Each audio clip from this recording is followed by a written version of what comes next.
Hey guys and dolls. So, this story is about a childhood friend of mine who I lost to obesity. And of course, I didn't have enough sense to pay attention. So, before I get started on this, I'll tell you some backstory so you'll understand. I guess the whole thing's really backstory because it's in the past now, technically. When I was 2 or 3 years old, we moved in next door to a family who had a daughter about my age. I think she's just slightly older than me. And they had a son and a daughter. My parents had 3 children as well, all the same, right around about age ranges. And me and the little girl became fast friends. And I don't really want to use a name because I've tried this video before and I keep messing up. Well, anyway, she became my best friend very quickly. And over time, we moved houses and they moved houses.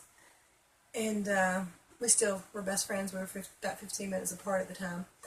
And let me tell you a little bit about her so you'll understand. As far as I know, she was always obese.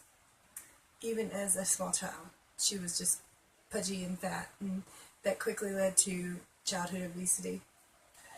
And I'm not blaming anybody. It's not necessarily their fault because I don't think people really realize what they're doing. Her mother and father, or her mother, one of the two, were hoarders. Serious hoarders, the kind you see on TV, and they wear hazmat suits when people enter the house.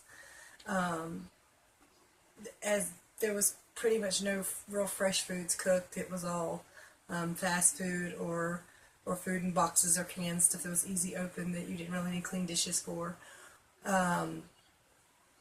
So she had a pretty tough childhood, and I really didn't make it a hell of a lot easier in some aspects. She was obese. She lived in a hoarder's home.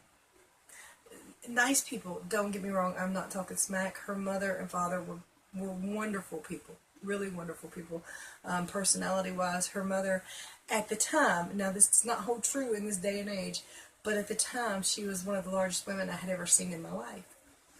And she was so sweet, though. She had the voice of an 8-year-old girl.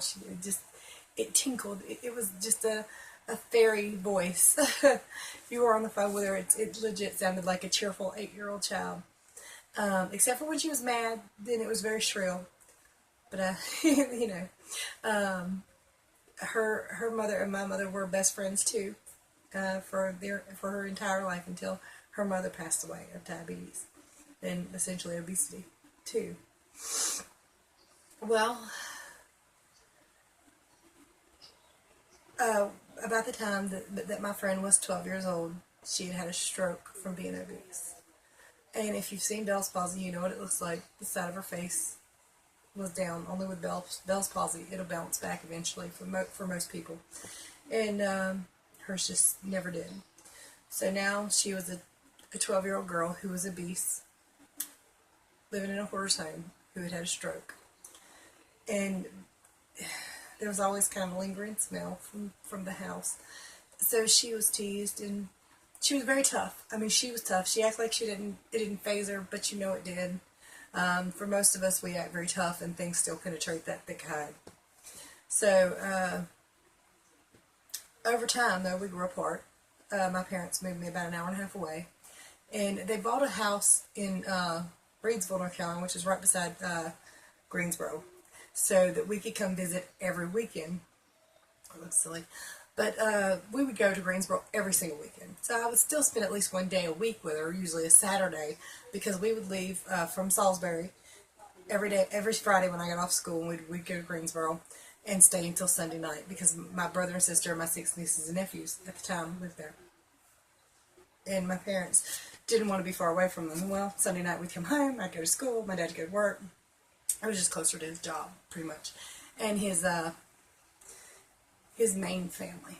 Well, I don't know how to put it, but his brothers and sisters and stuff lived in this area. So, we grew even further apart. We'd still talk on the phone a little bit. At first, it was a lot. It was every day, and then it was just a little bit once a week, once every couple weeks. And then we'd spend like a Saturday together, going out and hanging out. As we became teenagers, less and less time was spent. But then we tried to spend a lot of time together, and it kind of backfired. There was a boy she really liked. He had a best friend that was always around, so I became the best friend's distraction. That's what she wanted me to be. So I did.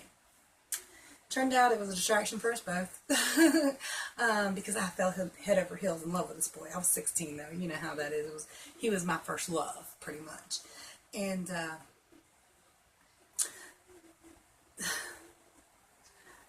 well, it turned out the night that I finally let this guy talk me into being his, somehow him and the other guy had intended to share me. That didn't go over that way, and I'm glad it didn't, but I did tell her about it, and I think it hurt her, because if I should have dumped the guy at the time when I figured out what was really going on, because I'm pretty sure he was just using me. But I was 16 and stupid and in love. So instead of dumping him, I did the possibly worst thing I could have done. I cheated on him. We went to what was popularly known as a cruise strip at the time, where you'd drive up and down the road, and it would be a big road where there was a lot of convenience stores that were open late, a lot of restaurants like Taco Bell that was open late. And remember, this was like 25 years ago. So, damn, I'm getting old. Oh my God. So anyway, and I met this guy in this big red pickup truck. Gorgeous. Tight blue jeans, cowboy boots. That belt buckle that says "I won a rodeo," I shouldn't say guy. He was a grown man, 22, and I was 16. And just so you know, for the most part, the police have put a stop to the whole cruise strip kind of thing, because you'd go up there and hang out with your friends and meet new boys and girls, and that would be fun. But of course, there was always fighting and then bad things happening, and like, teenage girls being stupid as hell and going off with a 22-year-old man they don't know. Now, my best friend followed us. She was with us. She was in my car, and she followed behind. And as he was taking me home, he pulled into this convenience store that was closed. Was way out in the country near Reedsville. And he asked her if she would pull to the other side of the parking lot for a little bit. Well, I wish I had said no then and got out. But I didn't, because I'm stupid, and I was a teenager, and boy, when I was a teenager, I had the market cornered on stupidity. I promise you, I had that market. It was mine. Well, anyway, I said no a lot. In my own defense, I said, no, I can't do this, I can't do this, I can't do this. Not in a truck, not in a parking lot, this fucking straight drive's going to go up my ass crack. No. But he was relentless, and I finally agreed. So I cheated. And she was right there. And she told my boyfriend, who of course proceeded to be grounded for the next 2 weeks in avoiding my phone calls. And I didn't know he knew, because I didn't know she told him. So his best friend, the one that I had originally been sent to help her get, told me, he said, well, he's going to be at this party, so you come with me and you can see him and talk to him. I got it. He was not there. He was not going to be there. So instead, I found myself in a party of teenage people that I did not know, smoking dope and drinking alcohol. Which, of course, I partaked because I was a dumbass teenager. And finally, he's like, let's go out to the truck. It's loud in here. It's hot. And it was. But we went outside in his truck, and he said, I have a secret to tell you. And I'm so stupid that we're in a truck parked with the windows rolled up, and he's like, come here, I want to tell you something. And I leaned in, and he kissed me. And we started dating. And she was not happy with me, because I was not a very good friend, was I? No, wasn't. And that didn't turn out so well, obviously. I really thought this guy liked me, but he didn't. No more than his best friend did. So, Well, so that was over and done with. And I had allowed myself to be used 3 times at this point.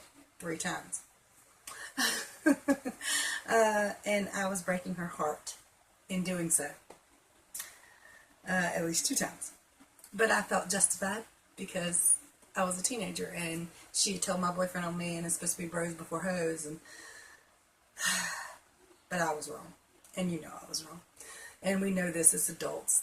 We know a lot of stuff as adults that we didn't know as teenagers. Well, time goes by, she introduces me to her new boyfriend. I wish I could say that I didn't, but I did. And I will be eternally sorry for this for the rest of my life. I stole him too. Technically, the first one I didn't steal. He was still up for grabs, but I should have known better. And this one, I definitely should have known better because I didn't even like him at all. So now I've allowed myself to be used 3 times, and then a 4th time, I used my own self. And it hurt her, obviously. Now, obviously, our relationship was no longer the same. It was no longer as good and tight, best friendies. But we had that known each other all our life, sisterly bond, where I love you, but I hate you. And so we still talked a little bit here and there. And over time, she forgave me. I would like to say we forgave each other, but really she hadn't done that much wrong. I mean, kind of. See, I'm still having issues with that. So, but anyway, basically at the time I took these guys because I could and because she kind of pissed me off. And I know that it broke her heart. And it just breaks mine now to think about the stupid crap I've done. And I think that's by far, the other night I told you I don't really have any regrets, and I lied. Because this entire situation from start to finish is my biggest regret. Well, as the years passed, everybody's married, everybody's grown up. We've got children that are 15, sons that are 15, and she starts coming around again. I've got a daughter too, he's a little bit younger than him, and she brings her new boyfriend. I did not do it. I did not do it, not at all, not even kinda. Wasn't gonna. Done growed up and learned that damn lesson the hard way a long time ago, so I didn't do it. I just want y'all to know that beforehand. Well, they'd come over, we'd play cards and drink a little bit and talk a little bit and got quite close again. And we'd still only see each other once a month or so because at this point we're still like an hour and a half, 2 hours apart. But she would come down with her boyfriend and her son on occasion. And of course she become pregnant with her little girl. And her son and daughter are quite a bit difference in age apart. Beautiful girl. And she brought him to visit, my best friend brought her to visit. And spent the day together, had a good time. She brought her to visit my mother and father. And because my parents have always been like parents to her. Because as a child, she was always at my house. Nope, not going to do it.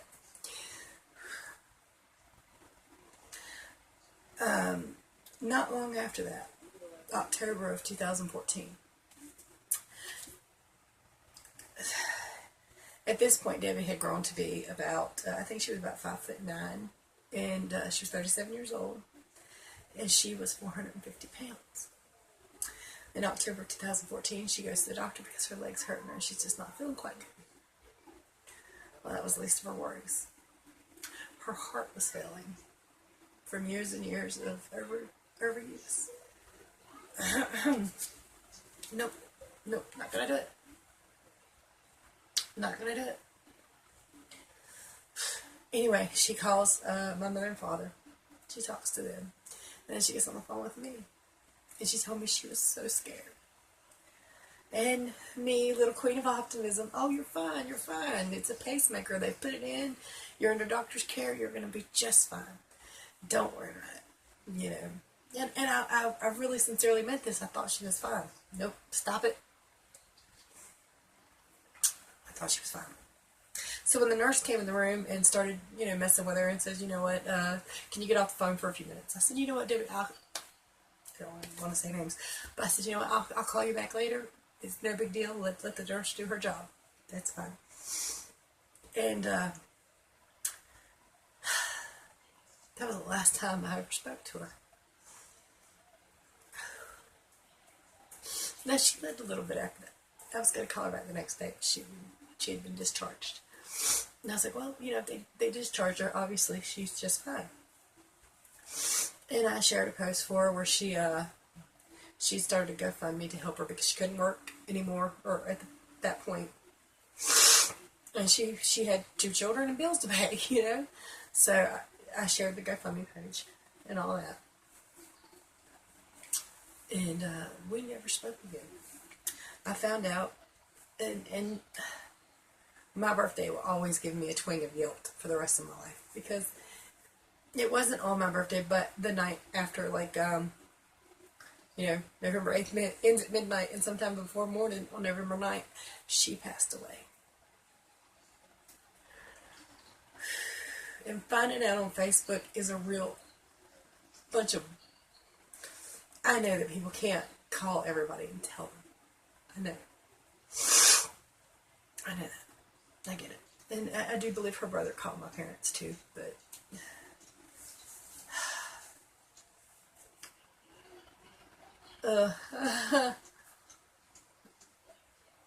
But we had known each other for 35 years, and she was 37 years old. And I knew that I was right there behind her. And I know that so many of us want to be with the body positive movement. That is the dumbest crap I've ever heard of in my life. There is nothing wrong with being proud of who you are. But when you're unhealthy and you're sick, there's nothing positive about that. Nothing. So, if you know somebody who needs help. Now, I can't say keto's for everybody, but I can say at least breach the subject, show it to them, help them maybe. Send them here, I'll help them. I couldn't do anything to help her. I didn't even know about any of this at the time. But I wish I did, because maybe I could have helped save her life, because I think it saved mine. I was starting to have heart trouble and all kinds of stuff, and type 2 diabetes, high blood pressure, all that good stuff. And I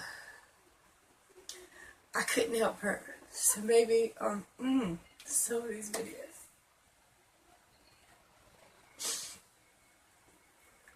will help somebody. Much love to y'all.